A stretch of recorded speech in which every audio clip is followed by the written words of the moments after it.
कता हो सोल्टिनी चिटिक्क परेर बाटै बाटो देखेन आऊ बासा पुऱ्याइदिन्छु पढा छैन मेरो खुट्टा छैन र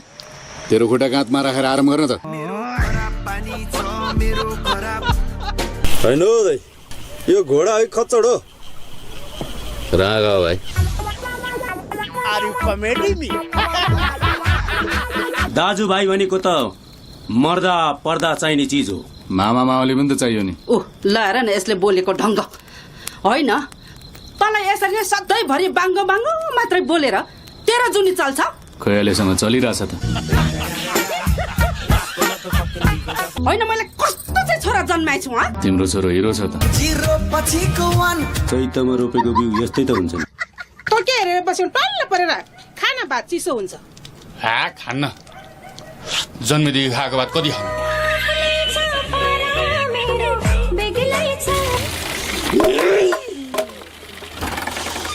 के भयो भाइ मलाई रिस उठ्यो तँलाई रिस उठ्यो भन्दैमा अर्का घरको ढोका त्यतिकै हान्न पाउँछस् तेरो हात खुट्टा बाध्यो लाभाज खुट्टा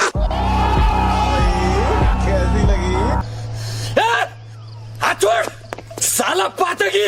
भाउजूको नारी समात्छस् ल साला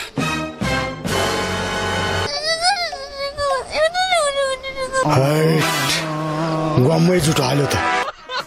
Relax and take notes while I take totes. दाइ स्वर्गकी परी धरतीमा झरी जस्तै छ त इन्द्रलाई लिएर गयो होला को मामा हो फेरि यो गणेश जस्तो तेरै मामा हो थपकडो आज औँसी लागेछ भोलि डोगौँला सुटोको छोरी त होइन हो नि दाइ राम्री केटी त टाढेबाट छर्लङ्गी चिनी छ कि दाइ दाइ पो आउनु भएछ त आइपुग्यो त नि बिचरा कति भोकाएर आइपुगेको होला जा एउटा भाले काट मैले मासु माংস छोडिसकेँ मासु त हामी खाइहाल्छौँ नि जाइ नहुँदा हामी आमा बाबु बिनाको तुरा जस्तो भएको छ अनि लामाजी भिक्षा मात्रै माग्न आउनु भएको हो कि ढुक्कै घर फर्किनु भएको हो होइन कतिपल्ट गर्ने हो यसको बिहे अब छोड्नेले छोडेर गएपछि भएको एउटा छोरालाई पनि त्यत्तिकै राख्ने त त्यसले छोडेर गयो पनि फाइदै भयो त्यसैलाई भुल्नको लागि पढेको पढै डिग्री पास भएको छु म बमकाजी शेरचन अनि हजुरको शान्ति वाह शान्ति मलाई अति नै मनपर्ने शब्द हो शान्ति भित्रीदेखि एक खालको आनन्द प्रदान गर्ने खालको शब्द वाह तपाईको चाहिँ कस्तो डेन्जर है बम सुन्दै पड्केला जस्तो गजब बेइज्जती नयाँ वर्ष लाग्यो वैशाख पनि सक्यो जेठमा लगन जुर्छ कार्तिकमा चाहिँ हुँदैन गाठी त्यो महिना कुकुरलाई छोडिदिनु पर्छ उपाय छैन होइन अब छोप्ने हो कुकुरहरू छोप्ने दाइ तपाईँको यो रूप मया भाजुले देख्यो भने त हो ठ्याक्कै बेहुला जस्तो देखाएको छ त्यसो भए हिँड्न त बेहुलीको घरतिर ल भाग्यमानी यता काजी दाइ हेलो म बम काजी अरे लातले वाट कान्छु गदाले गन्ने मानेसँग हात मिलाउँछ मैले ठुबासँग हात मिलाउनु हिजोको फुल आजको चल्लाहरू दुनियाँले बच्चा किन नजन्माएको भनेर टाउको खाइसक्यो घर सल्लाह गर्नु पर्दैन सल्लाह गरेर बच्चा हुन्छ मान्छे थाहा बस्नु पाउनु त भाग्यको कुरा हो भैँसी भयो खुच्चुकमा ठोकेर उहिले मोमो बनाइसक्थ्यो घुमेर गइसक्यो नि अब अहिले नभए कहिले हुन्छ नभएपछि के गरौ त खेताला खोज्नु खै मामा बिहान बिहान कुकुरले गु खानु भएको छैन मान्छे जाँड नारेर बसिया छन् गजब बेइज्जती तँ गधा भइरहेछ तँ अपराधीको अनुहार आइन्दादेखि नदेखा मेरो अंश देऊ न त तिमीहरूको जिउनी छुटाएर एक टुक्रा पनि दिन्न मेरो सम्पत्ति तँलाई मरेपछि तिमीहरूको क्रिया चाहिँ कसले गर्छ टिकट हालो गरिदिइहाल्नु म हिँडिहाल्ने हो होइन कोसँग गरिदिने हो टिकट हालो म यहाँ सोल्टिनी छैन कस्तो लुठुवा हो यो तेरो बिहेको चाँजो पाँचो मिलाउँ कि म चाहिँ चुनाव लडौँ एकैचोटि भोजमा बोलाउने त्यही भोट माग्ने सकिएको नि यो बियर चाहिँ ट्याक्कै रहेछ स्वादिलो फिजका फिज बियरको भिटामिन फिजमा हुन्छ बियरको भिटामिन फिजमा हुन्छ र मैले छोडिसकेँ के भन्छ यो खान खान्न हिजो राति सपनामा निर्जलाजीले रक्सी खान हुन्न भनेको छ ए सपनामा पनि आउँछ आउँछ पूर्वजन्ममा हाम्रो सम्बन्ध थियो कि जस्तो लाग्छ मान्छेले ट्राजेडीमा रक्सी खान्छ यसले छोड्छ आफ्नो आफ्नो स्टाइल अब त अलिक सप्रिँदै ल छोरा यो मुला जिन्दगी सप्रिने सुख छैन बिग्रिने सुख छैन अब लाग्ने हो सहरतिर आफ्नै गाउँमा त सिन्का बाँच्न सकेका छैनस्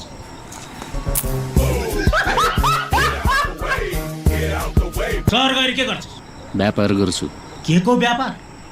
भुत्ला बेच्छस् तँ म बिहे गर्छु खुरु कर्ला पिस्तैले नापिन भने 2 दिनपछि झुम्निँदा तिम्रो के बित्छ ल जहाँ जान्छ जा आजदेखि तिमीहरूको अनुहार नदेखा पैसा ल्याउन त ल पैसा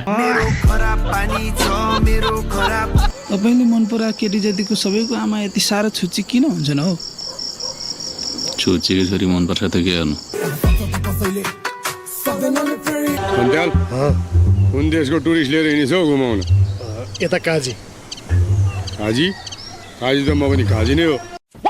यता वीर काजी तिम्रो मामाको आफ्नै भन्छ यता धन काजी तिम्रो माइजूको आफ्नै भन्छ कस्तो साइनो लगाइदिएछौ सन्त्याल औँसे दाबी गर्ने खालको मेरो बिहे छ खाने भए आउनु गिफ्ट ल्याउनु पर्दैन बेहुलाको नाम सच्चाराले नाम मिस्टेक छ चोलाबोक जानुपर्छ कहाँ जाने हो बेच्दा अँधेरोमा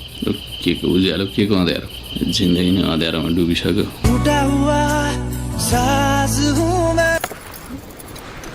विकिसम्म घर त जानुपर्छ त भाउजू के अरे बहिनी म यहाँ भाउजूकै याद दिलाएको है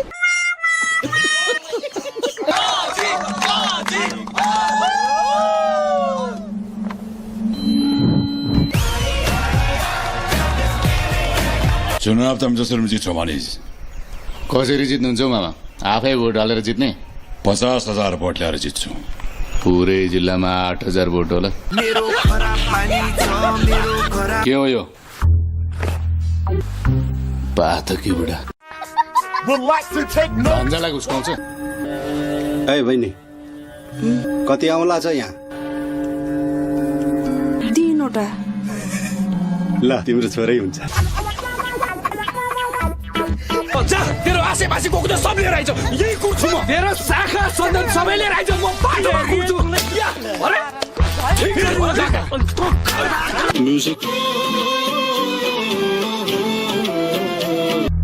यसलाई अलिक सोमत सिकाउनु पर्यो ठुल्बा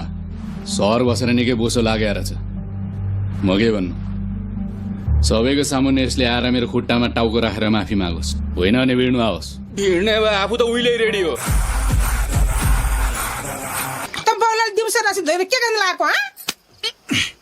चोट यहाँ मुटुमा लागेको छ छालामा कुटेर दुख्छ आजदेखि मेरो बिहेको सपना सकियो केटा म आफ्नो बाटो लाग्छु तिमीहरू पनि आफ्नो बाटो लाग्छ हरेस नखान न दाजु सपना त पुरा गर्नु पर्यो नि नत्र मरेर जाँदा यमराजले के गरेर आइस भन्न सोध्यो भने के जवाफ दिनु केटीले धोका दियो प्रभु कुमारै आए भनेर भन्ने नि एउटा सल्लाह गर्नै पर्यो के सल्लाह हो नकुटै तेरो त धेरै हात चल्छ फेरि के यो तेरो सौता आफै रोज अब तेरो काजी दाई फर्किँदैन यो बुढो केटी देखेपछि त्यसै फर्किन्छ एउटा खोजु न अब तेरो काजी दाईले खुट्टा नभएको केटी खोजी मात्र त हुने यो गाउँ छिर्ने बित्तिकै हर हर हर हर धेरै सम्झना आउँछ रक्सीको बासनाले मात्रै तँलाई मेरो सम्झना आउने हो तँसँग सम्झिन लागेको अरू के छ त भन त मैले केमा राजीनामा दिनु पर्यो राजीनामा होइन सर नियुक्ति दिन पर्यो अनि के गर्नु पर्यो मैले हस्ताक्षर हो यहाँ